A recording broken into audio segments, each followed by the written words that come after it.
BJP ಕಚೇರಿಗೆ ಬೊಮ್ಮಾಯಿ ಆಗಮಿಸ್ತಾ ಇದ್ದಂತೆ ಗದ್ದಲ ಏರ್ಪಟ್ಟಿದೆ. ಇದು ಮತ್ತೊಂದು ಸುದ್ದಿ. ಟಿಕೆಟ್ ಹಂಚಿಕೆ ಆಗಿದೆ. ಬಿಜೆಪಿ ಗ್ರಾಮೀಣ ಭಾಗದ ಅಧ್ಯಕ್ಷ ಬದಲಿಸುವಂತೆ ಗಲಾಟೆ ಆಗಿದೆ. ಬೊಮ್ಮಾಯಿ ಅವರು ಆಗಮಿಸ್ತಾ ಇದ್ದಂತೆ ಕಾರ್ಯಕರ್ತರು ಹೈಡ್ರಾಮಾವನ್ನ ಸೃಷ್ಟಿಸಿದ್ದಾರೆ. ಬಿಜೆಪಿ ಹೇಳಿ ಕೇಳಿ ಶಿಸ್ತಿನ ಪಕ್ಷ, ಏನೇ ಆದರೂ ಕೂಡ ಸಂಯಮವನ್ನ ಕಳೆದುಕೊಳ್ಳೋದಿಲ್ಲ ಕಾರ್ಯಕರ್ತರು.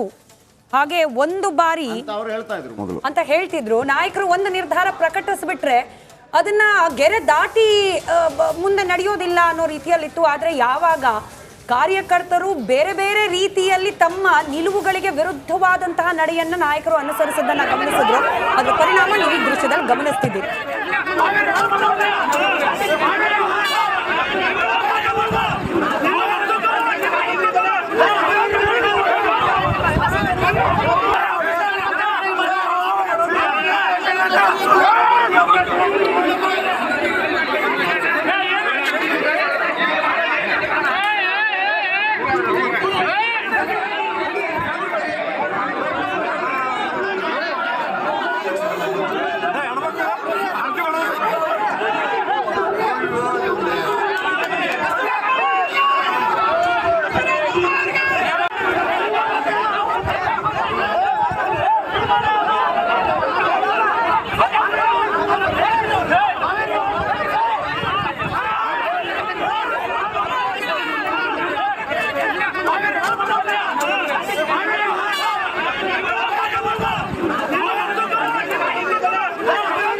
ಮೊನ್ನೆ ಬೀದರ್ನಲ್ಲಿ ಬಿಜೆಪಿ ಕಚೇರಿ ಕಲ್ತೂರಾಟ, ಇವತ್ತು ಹಾವೇರಿಯ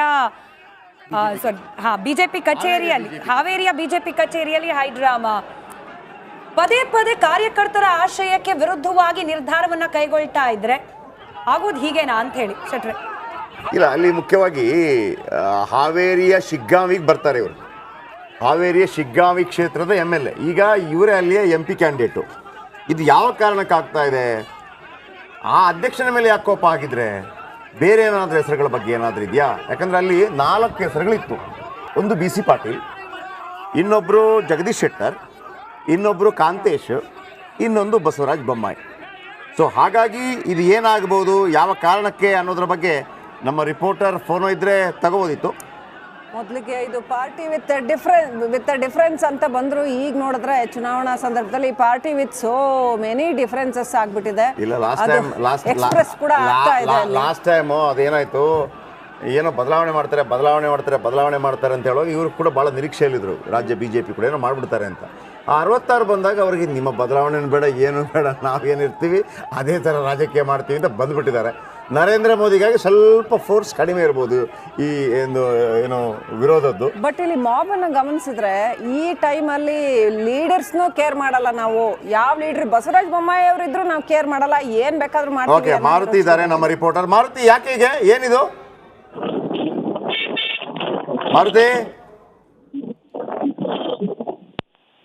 ಮಾರುತಿ?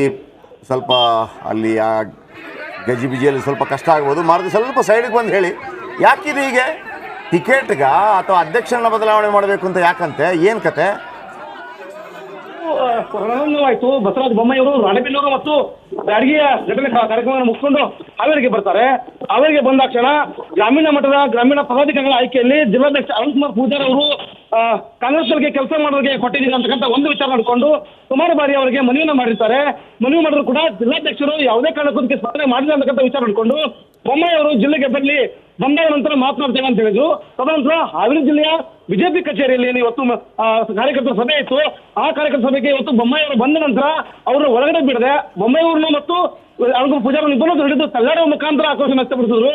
ಬೊಮ್ಮಾಯಿ ಅವರಿಗೆ ಮಾತನಾಡಲಿಕ್ಕೂ ಕೂಡ ಬಿಡಲಿಲ್ಲ, ಭಾಷಣ ಮಾಡಲಿಕ್ಕೂ ಕೂಡ ಬಿಡಲಿಲ್ಲ. ನೀವೆಲ್ಲ ನಮ್ಮ ಪಕ್ಷದ ಕಾರ್ಯಕರ್ತರು, ನಮ್ಮ ಅಭಿಮಾನಿಗಳು, ಈ ರೀತಿ ಮಾಡಿಬಿಡಿ, ನಿಮ್ಮ ಆಗಿರೋ ಸಮಸ್ಯೆನ ಪರಿಹಾರ ಮಾಡುವ ಕಾರ್ಯವನ್ನು ಮಾಡ್ತೀನಿ ಅಂತಕ್ಕಂಥ ಆಶ್ವಾಸನೆ ಕೊಟ್ಟು ನಂತರ ಅವರು ಹೋದ್ರು. ಆದರೆ ಸದ್ಯಕ್ಕೆ ಇದು ಕೂಡ ಜಿಲ್ಲಾಧ್ಯಕ್ಷರಂತ ಅಂಕು ಪೂಜಾರಿ ಅವ್ರನ್ನ ಇದೀಗ ಬಿಜೆಪಿಯ ಕಚೇರಿ ಒಳಗಡೆ ಹಾಕೊಂಡಿರುವಂಥದ್ದು.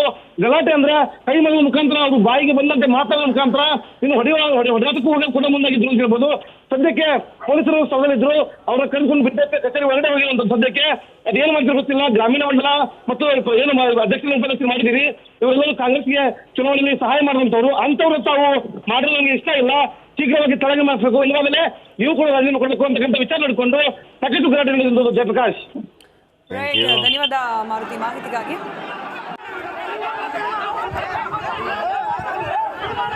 ಹಾವೇರಿ ಇರಲಿಲ್ಲ ಗಲಾಟೆ, ಹಾವೇರಿದು ಆಗೋಗ್ಬಿಡ್ತು.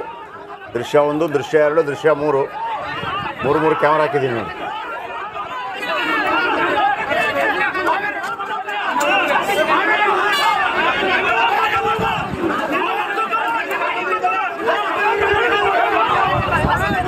ಬರ್ತಾ ಇಲ್ಲ, ಯಾವುದೇ ಮಾಧ್ಯಮದಲ್ಲಿ ಬರ್ತಾ ಇಲ್ಲ, ನಮ್ಮಲ್ಲಿ ಮಾತ್ರ ಬರ್ತಿರೋದು. ಮೂರ್ ದೃಶ್ಯ ತೋರಿಸಿದ್ರು, ಇರೋ ವಿಷಯ ಒಂದೇ, ಎಲ್ಲವೂ ಸರಿ ಇಲ್ಲ. ಎಲ್ಲವನ್ನ ಸರಿ ಮಾಡೋ ಪ್ರಯತ್ನಗಳು ಬಿಜೆಪಿಯ ನಾಯಕರ ಮಟ್ಟದಲ್ಲಿ ಆಗ್ತಾ ಇರೋದು ಸಾಕಾಗ್ತಾ ಇಲ್ಲ. ಶಿಸ್ತಿನ ಪಕ್ಷ ಅಂತ ಹೇಳಿ ಮತ್ತೊಮ್ಮೆ ಕರ್ಕೊಳ್ಬೇಕು ಅಂತಂದ್ರೆ ಶಿಸ್ತನ್ನ ಮೊದಲು ಜಾರಿಗೆ ತರಬೇಕು. ಶಿಸ್ತು ಬರಬೇಕು ಅಂತಂದ್ರೆ ಕಾರ್ಯಕರ್ತರು ಹೇಳ್ದ ಹಾಗೆ ನಾಯಕರು ಕೂಡ ಕೆಲವೊಂದ್ಸತಿ ಕೇಳಬೇಕಾಗತ್ತೆ ಅನ್ನೋದು ಮ್ಯಾಟರ್. ಓಕೆ.